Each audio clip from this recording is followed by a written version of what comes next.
Давлениең 145-90 экен. Жакшы болуп калыптыр давлениең. Бияны озош, бияга өтө ылдый болуп калат.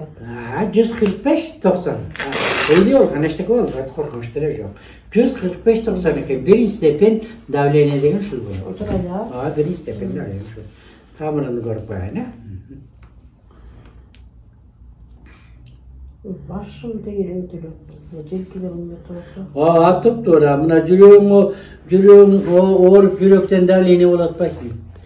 Карашы, жүрөгүң сезгенип атат. Мына жүрөгүңдүн давлениясы тукумгучулук болот. Сен ата-энеңде давление бар, сага кеп түшкөн да. Сен ата-энеңде давление бар экенин билесиң, билбейсиңби? Атам бөлүгүндө давлениясын билбейт экен. Эне ата-энеңде давление бар. Тукумгучулук давление деген ушул болот. Жүрөктөн экен, жүрөктөн. Анан каның коюлуп атат. Каның коюлуп атат. Анан бөйрөктөн карабайсың, мана бөйрөктөн. Бөйрөгүңдө ооруп, бөйрөгүңдө туз басып, бөйрөгүңдө сезгенип атат. Бөйрөктөн да давление болуп атат. Жана ошо бөйрөктөн болобу? Бөйрөктөн давление кетип атат.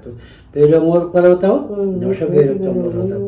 Анан буттарын карабайсың, полиартрит деген ушул болот, ош тараканда полиартрит. Буттарыңда уюп талып, ооруп калып атат. Ой, молодец, ошо полиартриттин бар экен да.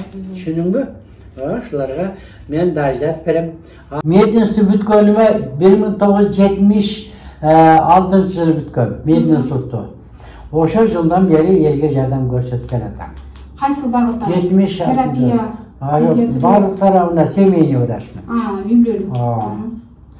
Сизди дагы тамырда кармап ооруларды аныктайт деп уктум да. Анан ошол үчүн келгем. Мисалы кантип аныктайсыз? Тамырды мен тамырды билгеним өзүмдө билбейм. Билип калдыңыз? Кандай билгеним өзүмдө билбейм.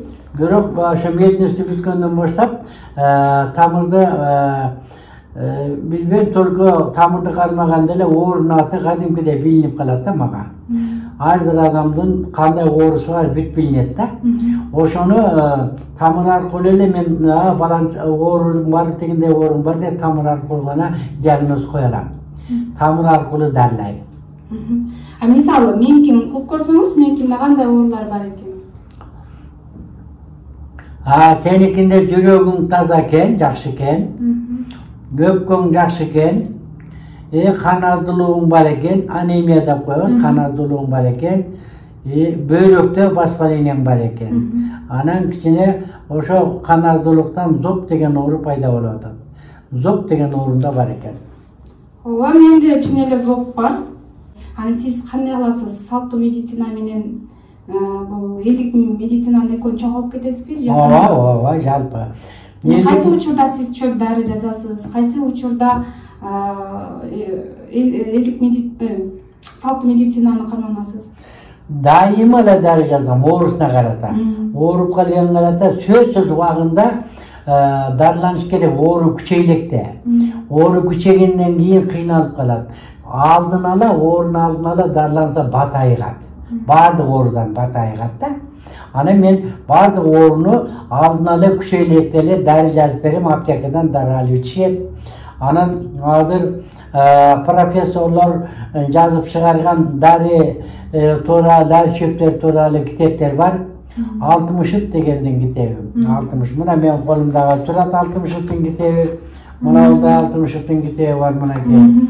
Бул өз профессор 60 деген профессор болгон. Бул медициналык доктор медицинский наук болгон. Ушул китеп жазып чыгарган. Дары чөптөр тууралуу кандай дары чөп кайсы органга пайдасы бар дегенди. Мен ушул 60-тын дары чөп китебинин негизинде дары чөп менен да дарылап атам. Сиз тамыр карма деп атпайбы? Кээ бир айтып атпайбы? Мен ага ишенбейм, адам тамыр кармаса демек ал көз ачыкта, анан көз ачык бул келечек болочогун айтат да депчи. Анан бул тарабынан кандай сиз айтып келечек болочок айтпайсызбы? Жок. Мен тамырды билгеним, мен дагы өзүм билбейм. Менин тага журттарымдын баардыгы тамырчы экен. Алар кыл тамырчы деп коет, илгери ошо тайкаларым, таяталарым бүт тамырчы экен да. Ошолордон тамырды кармаганды мага өтсө керек да. Сизди кайсы учурда билип калганыңызды өзүңүз Ошо мединституту бүткөндөн кийин билип калдыңыз, Көбүнчө бардык оорулардан эле келип атат мага. Бардык оору, өпкө оору, жүрөк оору, бөйрөк оору, көбүнчө анан давление деген оору менен, ошолор андан сырткары боор оору, ушулар менен бардык оорулар келип атат да, бардык оорунун түрлөрү менен келип атышат. Ага, сиз анда тамырды көрүп аныктап, эгер оору баштапкы стадиясында болсо, биринчи стадияда болсо, жаңы баштап аткан болсо, сиз алдын алып, лечение кылып, жардам берет экенсиз. Эгер оору өтүшүп, баягы 4-чү стадия сыяктуу баш тартасы. Өзүнүн спецврач дегени бар, өзүнүн врачтарына ошолорго жөнөтөм. Ашырып кетсе, спецврачтар өзү дарылайт. Баштап кетабында жардам бересиз. Эми мындай кыскача айтып кетсеңиз, мисалы азыр көп эле азыр кан басымы менен ооругандар көп өтпөйбү, давлениеда, ошо жогору болуп кеткен, түшүп кеткендер. Анан сиз мындан тышкары давленияны түшүрүү үчүн канды аласыз да, туурабы? Кан алуу деген бул кан алуу сүлүк курттары менен кан алуу деген бар медицинада. Сүлүк курттары менен. Мен ошо сүлүк курттардын ордуна практика жүзүндө тамырдан эле, ийне менен эле канын алып атам. Давлениясы барлардан. Давлениясы барларда, давлениясы мээсине кан тамыры жарылып кетет, жүрөгүнө кан тамыры жарылып кетет, инфаркт болуп калат, мээсине кан тамыры жарылып кетет, инсульт деген оору пайда болуп калат. Ошо инсульт, инфаркт кан коюлгандан бат болот экен да, кан коюлуп кеткенден. Ошо инсульт, инфаркт болбосу үчүн мен практика жүзүндө, ошо врачтардан бери эле мен практика жүзүндө жанагы пиявка деген сүлүк курттардын ордуна мен жөн эле тамырдан кан алып, канын суюлтуп атам. Элге абден жакшы пайда келип атат. Канды тамырдан алып койгондон кийин давлениясы азаят, мээсине кан тамыры жарылбай калат, жүрөгүнө кан тамыры жарылбай калат. Пайда экен да, кан алып койгон пайда. Ошентип мен практика жүзүндө кан алып дарылап атам. Бул канча айда бере алыш керек? Эми ал давленияга карата. Агер давление көп боло турган болсо, 3 айда бир келип, бат-баттан көтөрүлүп турган болсо, бат-баттан көтөрүлсө, 3 айда бир келип кан алдырып койсо болот. Болгон 100 грамм кан алам. Агай, сиздин далилиңиз бул Мадина базарынын маңдайында экен, Бул жерде өтмөдөн эле, эгер ким келчү болсо, ошол жерге келишсе болот, Сизде номер. Кайрылуучулар болсо, агайдын номерин ылдый жакка жазып калтырам. Анан биз азыр кайсы даректе турабыз, агай? Азыр биз Восток 5 деген микрорайон Восток 5. Дом 1, дров 2. 9 этаждандар, дом 1, дров 2. Биринчи этажында.